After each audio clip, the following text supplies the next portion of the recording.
Okay, so stock returns. What are they? What are returns and why do we need them?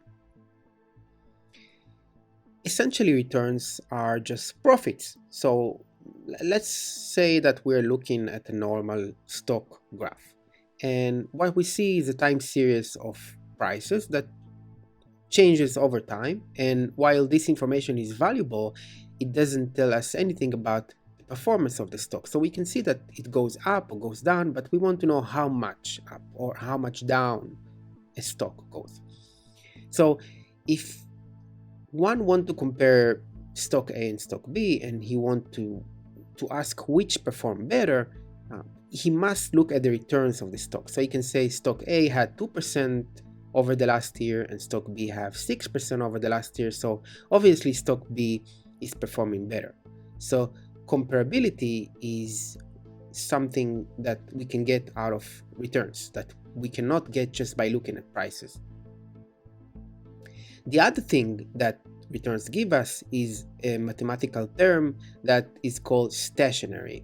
Returns are stationary. Stationary essentially means that there is no significant change. So if you look at the returns of a stock, you will not see a large change in the mean and variance, which means the average will be pretty much constant around a certain value.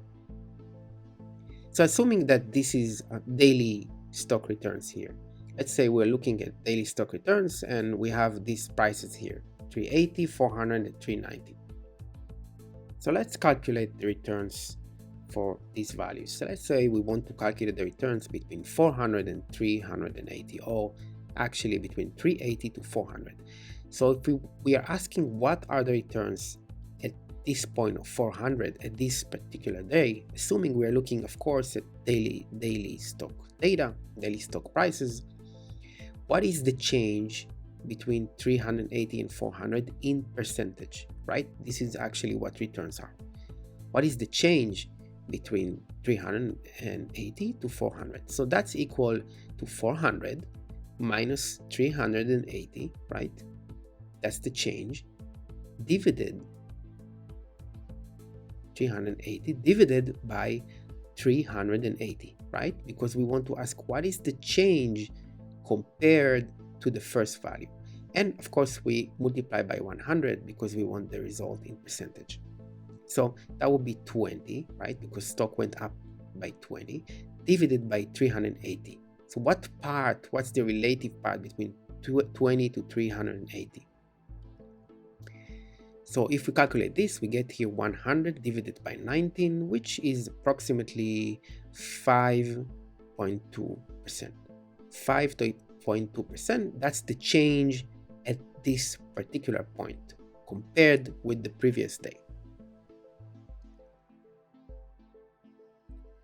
Okay, so now looking at 390 and 400, we look at the next point. We want to calculate the returns for each point of this stock prices graph. So looking at these 2 points, what is the change? So the stock changed from 400 to 390, right? So we are doing 390 minus 400, right? Divided by 400, multiply by 100, right? We want to see the change between these 2 points. So we get minus 10, right? Because the stock went down by 10, divided by 400, which is the first value between these two values. We get minus 2.5% here. So let's put our returns on a graph, but this graph have negative values. Let's sketch it like this. We want to start with the blue one. So 5.2%. So at this particular point at 400, right? At this day, looking at daily, let's say we're looking at daily data, daily stock prices. So at this point, we had 5.2% returns compared with the previous day. So we paint this point here. And the next one, the red, was minus 2.5%. So let's go down from here. At this point, we have minus 2.5%. So we want to calculate for each point of the stock prices, we want to calculate the returns. So let's look at the next one. We have the stock goes up there, right? So we have some small positive returns here, and then it goes down here. So we had some negative returns, which is pretty high, somewhere around here. If we connect all these, um, if we connect all these points by line, you can see that we're getting here a different type of curve that is evolving around zero, right? Why around zero? Because stock returns can be zero or some positive or negative value, right? And they usually goes up and down around zero. So what we got here is a something that is very close to a stationary time series, which means that returns evolve around a certain value, which is usually around zero. Okay, so let's get into Python. This is the main program. Here you see main file. We import class 2. Class2.py, this is the main file for this class. So we import the API module. The API module is the first module we coded in class 1, where we get our data with the API. So we are going to use this module here with this function. So next we are importing pandas, and we import NumPy. NumPy is a Python library that helps making calculations on Panda data frame. Now you have to install this library as well. So if you don't remember how to install, you write pipe install NumPy. You do this in your terminal.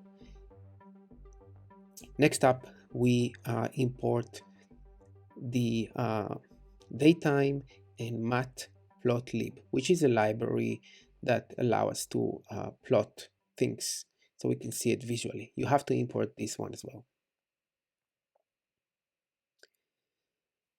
So we start by defining the date period that we're interested in. Those are just two string dates like we did before. And then we turn those dates into Python objects in order to use for the API. Then we're using this function to create the data frame with the historical data. So as you remember, this function get underlying, we give it the ticker, the date 1 and date 2 period, and the interval. Let's run this function and see what happened. So here we get the data frame as you did in the previous class. So as you can see, we have a normal data frame, but what we want to create is a new column called returns, where we are going to store all the returns for each day of this data frame. But as you can see, you remember that this data frame have four values for each date, right? We have the volume, the low, high, open and close values. And let's say that we want to calculate the returns for this line right here. What is the returns for this day? So what value are we going to take from these four values? So we're obviously going to take the close value. The close value is the last value of each given day. So in this case, if we want to calculate the returns for this day, 4th of October, we are going to take this value 377 and 306.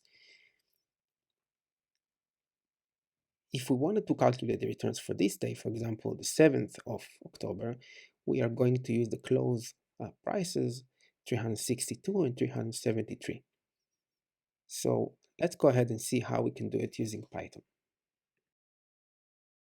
So in order to calculate this, we are going to use this line of code. So we are saying data frame in returns, which means create a new column called returns, and take the data frame at close price. So you remember we are using the close price to calculate the returns. And then we use .pct change. This is a Python function that will create a change between each value and the previous value.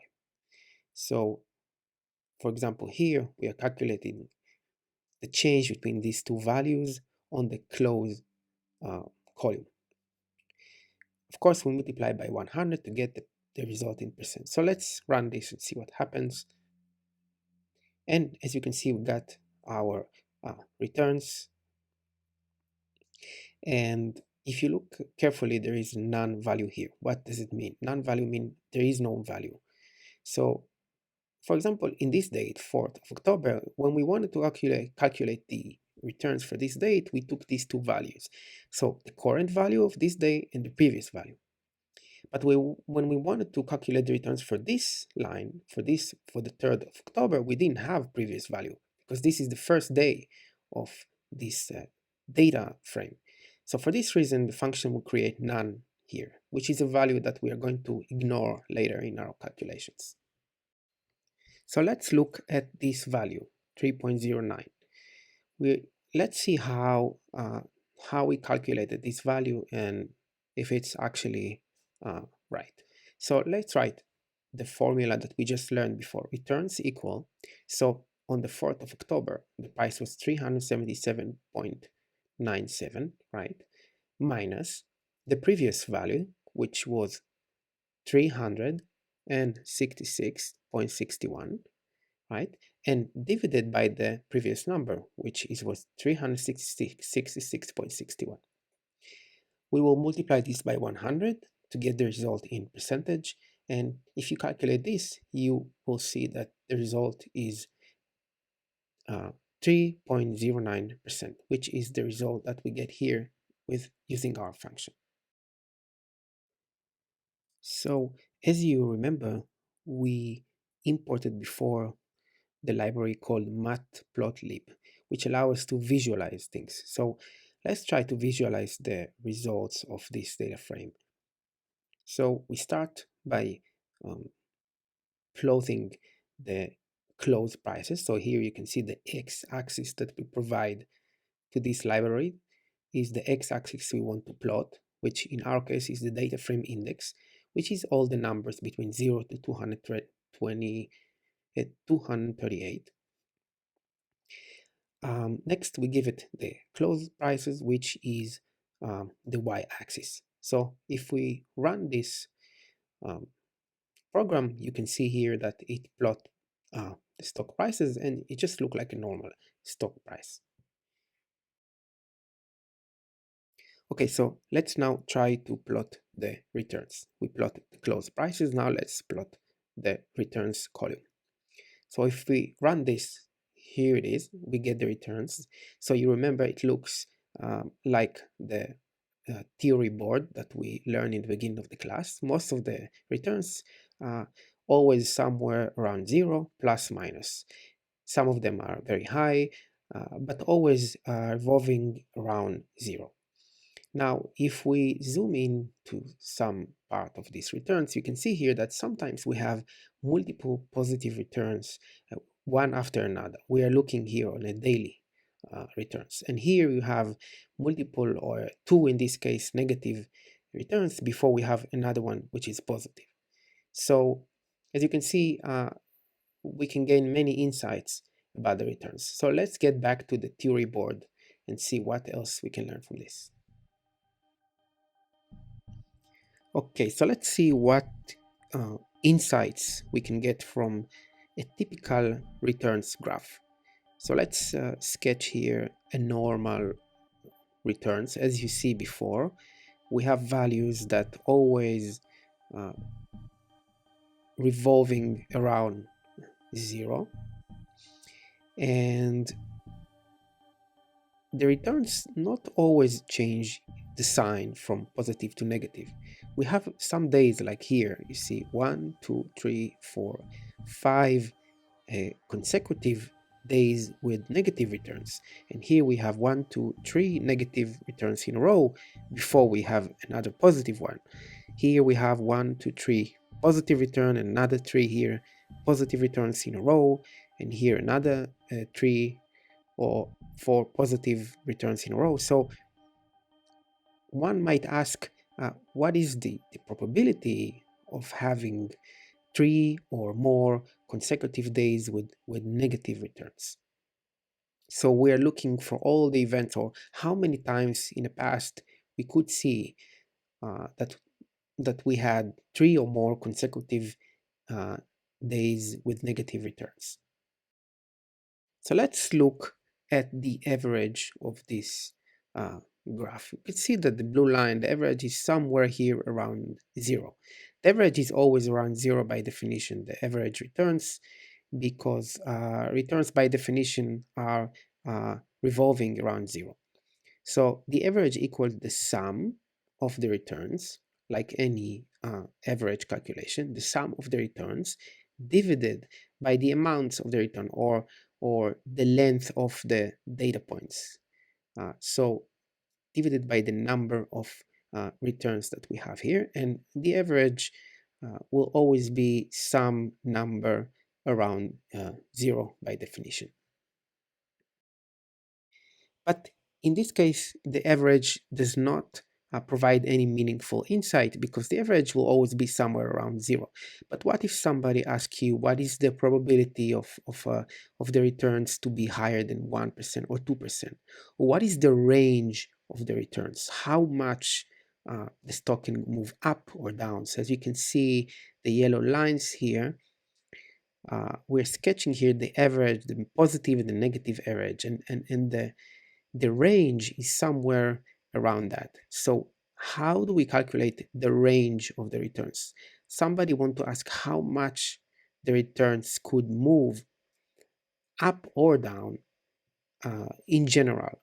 So the average of the range, or some people call it average true range, which is a little bit different, but it's equal to the average of the absolute values of the returns.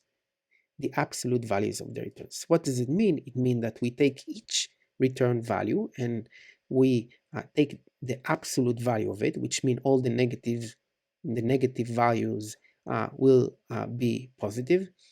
And we take the absolute value of the returns and we create average of these values. Let's look at these two values here. We have -5 and 5. And if one wanted to calculate what is the range of these two values, the average of the range of these two values.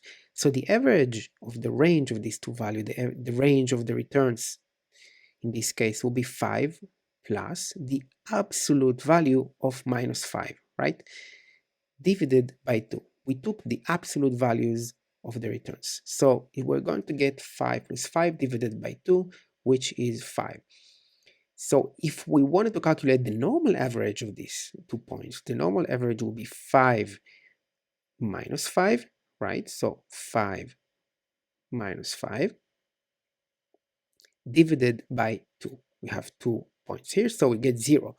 So you can see that there is no insight on the normal average, but the average range provides some insight. You can know that the returns here could move up and down by 5.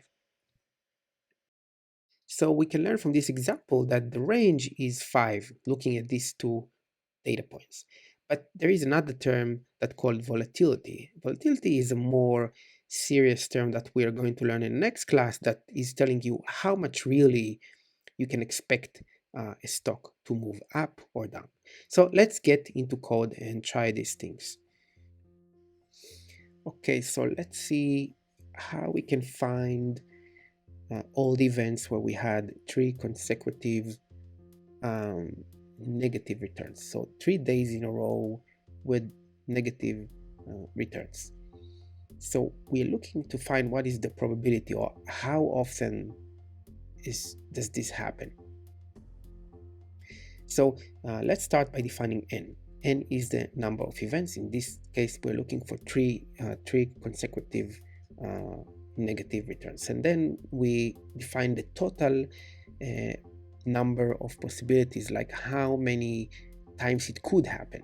So in this case, we take the data frame it returns, the length of the data frame minus n. Why minus n? Because we are looking for all the possible options for this to happen, and the last n could not be counted. Next, we are defining the negative tree. Negative tree is we essentially collecting all the events where this happened. So let's look at the data frame at the column returns, and we are applying the function rolling on n, rolling on tree in this case. Rolling is a function that essentially take groups of in this case n, like 3 results. So we are taking groups of 3 results in the data frame and we apply some sort of function on them. So it will run on the data frame and take groups of 3, and then we apply here. We apply is a Python, is a pandas function, and we apply it on those groups of 3 results. So we apply lambda. What lambda does, lambda take each x, or each element of the group, and in this case we are checking if all of them are negative, if all of them smaller than 0. So for example, the first group of the first 3 values, we are asking if each x or each item of the group is negative.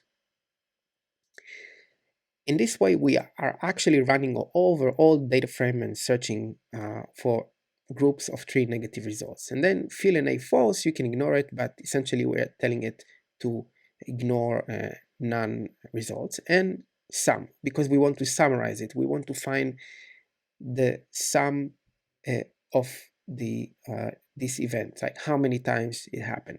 So let's print what we are printing. We're printing the probability, which is neg3 divided by the total, right? Because we are looking for how many times this event happened divided by the total amounts of possibilities. So let's change Tesla to spy and see what happens when we run this function. Okay, so if we run this program, we can see the result here. It's 3 consecutive negative empirical probability, because this is not the actual probability, this is the empirical probability, and this is around 10%. So we can say that there is 10% chance for this to happen.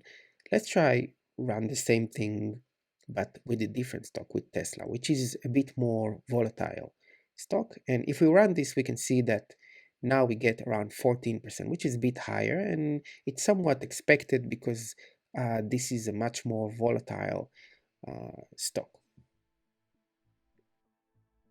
Okay, so let's check one of the other insights we talked about on the sketchboard, which was the true average of the returns. So what is the probability of having more than 1% change? So we start by defining a loop for I in range 1 to 4. So range 1 to 4 will produce values for I, 1, 2, and 3. That is because we want to ask this question for 1%, 2%, and 3%. So we will define the returns. The returns in this case, we will take the returns column in the data frame, and we will look for all the absolute values that are larger than I. I will be in each loop will be different numbers. So it will be 1, and then 2, and then 3. So we essentially want to ask for all the cases where we find the returns to be larger than a certain value, 1, 2, and 3. So once we have this value for each loop, we are going to calculate the ratio. The ratio is this value of the returns divided by the number of possibility, which is the length of the data frame, right? Because we want the ratio between the cases where the returns were larger than a certain amount, and we want to divide it by the number of total returns, as we showed in the sketchboard. And then we are going to print this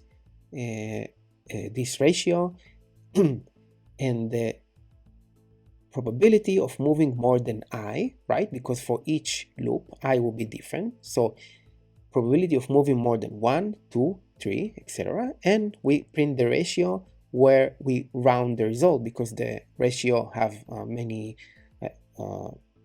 digits after the point. So let's run this and see what happened. So the results here are pretty high, but that's because we run this function on Tesla, and this is Tesla is a more volatile stock. So the chance of this stock to move more than 1% up or down is 75% chance, which is pretty high. For 2% is a bit lower, and for 3% is even lower, but all of these are obviously reasonable for such a stock. But as you can see, if we will go and try this on, for example, SPY, which is an ETF, it's a much more stable stock. So remember that the value for Tesla was 75% for chance for moving more than 1%. So if we run this now on SPY, you can see that the results is 30%. So it's way lower, almost half. The probability is almost half for this stock to move more than 1% up or down, which is actually a very insightful thing for you to know how much more stable SPY is compared with Tesla. Okay, cool. So in this class, we get a better understanding of why we use returns. And in the next class, we will take it to the next level and understand how we can use it to calculate volatility. Okay.